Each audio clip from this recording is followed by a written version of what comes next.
You from New Jersey? I guess today in the world as well is a rather big day in the country as we're recording today. It's the big Georgia runoffs.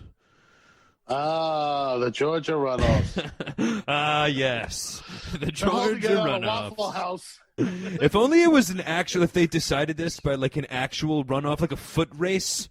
That would be, first of all, way better ratings than fucking Usain Bolt. If they fucking got two like senators to have a foot race to decide the future. But have like a pancake eating contest at Waffle House. You know what I mean? yeah, for sure. Lay it on the line, fucking 4th of July hot dog eating. So let's see who's the real American here. Who's eating more fucking peach? I'm giving you 8 minutes. Which one of you idiots can eat more peaches? You get to fucking be the senator of Georgia. I can't eat pork. You're out. I mean, definitely, that would be way more entertaining. However, I guess it is like and Georgia's the only state that's doing it, I believe, because I believe what I heard without fucking redoing any research as to what the hell's going on. But I guess they're the only state that like you mandate 50% more. Mandate that you get 50% more of the votes during the election, or they can start a runoff, which is like a redo election, so to speak. So there's 2 Senate seats up for grabs, which are both currently controlled by incumbent Republicans that are now being decided. And I guess really what's at stake is like the weight of the balance in the Senate. Is, whichever, if the Republicans, both of these Republicans hold on to their seats, the Republicans will control the Senate, which is just such a bad, so symbolic of everything that's wrong with politics right there, is that, like, what happens in these, like, one state election today is going to decide, like, the next 4 years of voting, because we know right off the bat if more Republicans are in the Senate, Biden won't be able to get anything done, because definitely Republicans won't be able to vote anything through, you know what I mean? It's just, like, there's so much party loyalty, and a lot of it is, just really under the spotlight with today's runoff election. Just the whole mere concept of, if there's one more Republican senator in the House, then the next 4 years of voting are going to go a certain way. It's like. I say pistols at 10 paces. Well, that might be what's going down on Wednesday, is the pistols and 10 paces. Because Wednesday is the day where Biden is set to get officially certified in Congress. And they're going to vote. There's like over 100 Republican, elected officials in this House and Senate are expected to vote against Biden, despite there being like no evidence or no, really like no leg to stand on in any type of actual election fraud. But still, due to like party loyalty, in a lot of ways, the same thing that I was just talking about being wrong with politics, just like the party, just the allegiance to your party and the loyalty to like your brand is leading, over 100 Republican elected officials to vote for something that's totally unwarranted and insane at this point. So, not the best week for American politics, you'd say. But it's like, you ever see that when the Antifa and the Proud Boys and all those people come together? The Black Lives, you can't really tell who's who. You know what I mean? You can't tell because they dress up like Comic-Con on crack. They look, with all the shields and everything. It's like, what the? Yeah. Who's who? It looks like Monday Night Raw with all the signs and shit. It's nuts. It's nuts. There is a big Proud Boy, and to further confuse things, I guess, like you said, there's a big Proud Boys rally going on, and like a big MAGA rally scheduled to storm DC tomorrow. Right. Tomorrow. To like counter-program the certification and whatnot.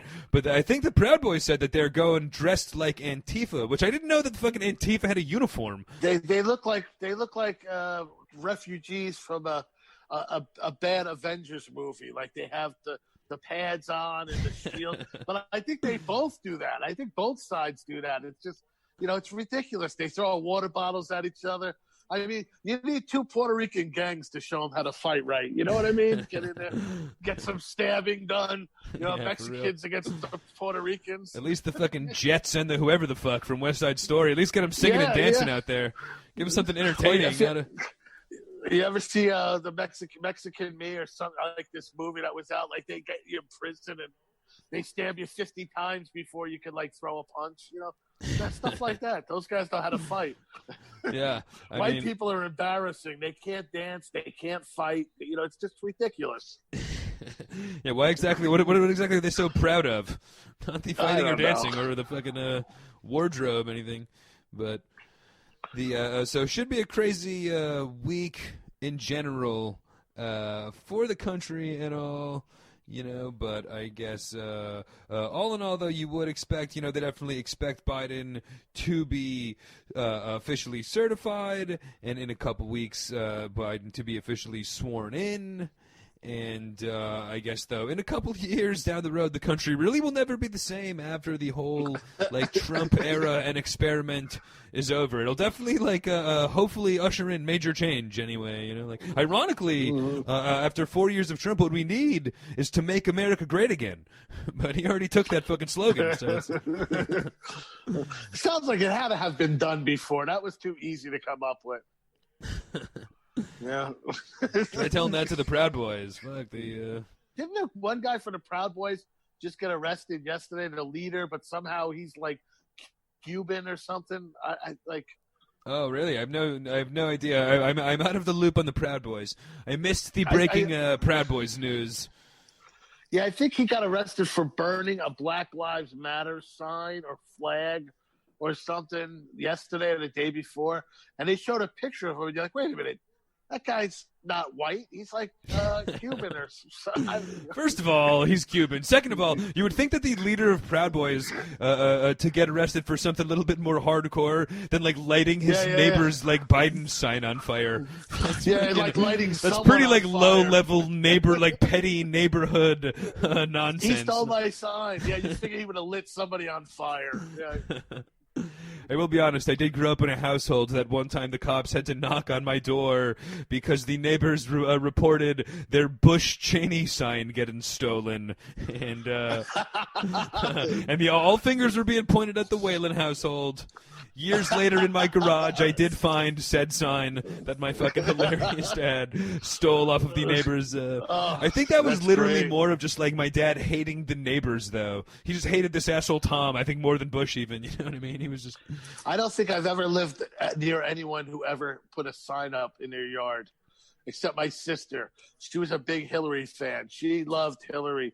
She would put the sign up in her yard, and I would run up and lock her up and write it on it to fuck with her, and she would go nuts. She's like, somebody destroyed my sign. I go, who did it? I don't know. I'm gonna kill him. Nice. And I would just do it to piss you were her trolling off. her with some Yeah, I just did it to piss trolling her off. her with some MAGA love. I thought for sure that Hillary was gonna win. No, for sure. Everybody did. That's hilarious, though. That's a good troll tactic. I was thinking about that myself, of some hilarious, just instead of stealing your neighbor's sign, just to put up other signs. I was home at my parents' house for Christmas, and there was a bunch of Trump signs at houses close to them, and I was thinking it would be a great move to just stick up a sign next to the Trump sign, fuck you, healthcare workers, or stop crying healthcare workers, or you know what I mean. A big Corona's a hoax, because in my parents' town, everybody had signs for the thank you to the Valley Heroes, to the local hospital heroes. So I was thinking you should just put up a big F you Valley Heroes sign in the Trump supporters' yard, and see how long it takes him for him to fucking be paroling perimeter with the shotgun, ready to fucking catch the neighborhood 15-year-old that's prankster that's doing it. You know what would have been funny? Putting those Trump stickers on people's cars at Antifa rallies, just walking up and putting them on somebody's car and watch what unfolds. Oh, dude, that would have been fucking amazing. Just light up the... go to a really liberal fucking go to the Whole Foods or some health store, so, some a green market or some really liberal fucking place. Start lighting up the parking lot with Trump signs. I see people in Jersey. You see that? You'll see a pickup truck with 2 flags in the back and a big Trump sign. The truck's giant. You're like, oh boy, what's up with that dude? You're like, I mean, again, back to what I was saying even earlier about party allegiance and whatnot, and how it's really a bad sign for the senators to have such party allegiance. I really think it's a bad sign for even people to be so Yeah. like loyally supportive of any politician to the point where they're putting your signs up. Because if you're putting their signs up in the yard, you're gonna have like a vested stake in defending them when they eventually, obviously, do something shady, as all politicians do. You know what I mean? Like whenever this guy goes down, you're gonna be the guy that had the Bush Cheney bumper sticker on your car. You know what I mean? Before we found out the web, or you know, Clinton Gore. You know, like you've got the Clinton Gore bumper sticker as he's jet setting around with Epstein and, you know, fucking interns with cigars in the White House. Like, it's not a good look. Like, just they're not people worth supporting and, like, staking the flag in your yard of, like, I show blind allegiance to Hillary. Like, I support Trump. You know what I mean? Like, it's... Could you imagine what a politician's yard looks like? They would never let you put a sign of anything in their fucking yard. You know? Yeah, seriously. Hey, can I put a comedy sign in your yard? Fuck you! Yeah, I got laws against it. You know what I mean? Yeah, would you mind if I put up some flyers for my yeah. Flamingos in South Hackensack show? Would you put this in your window? Yeah, no, for sure. But it's just it's a dangerous road to go down when people start showing a really hardcore allegiance and support to individuals as opposed to like political theory and ideology. You know what I mean? Like there should literally be like signs in your yard about political issues, huh? Stop raping children. Yeah. Well, I mean, yeah, like stop the child torture and fucking immigrate the immigration laws of no monkey labor. That's another one. They were forcing monkey. Some company said they were forcing. I don't know what the monkeys were doing, but they were forcing labor on the monkeys. I don't know what. If the monkeys could do it, maybe get my kid a job there. I don't know, but. Yeah, I mean, if they're hairing monkeys, that's a bad. It's not good luck for me. I mean, my kid will get a job there. He'll have them all smoking weed in a week. Yeah, right. Me and the other monkeys will be doing whippets in the whipped cream whippets and the walk-in fringe like the rest of the. Now the monkeys formed a union and they're on strike. See, that's why we no monkey labor. That's why we got to put the signs up in the yard. This is what I'm talking about. Come back to Jersey, you moron!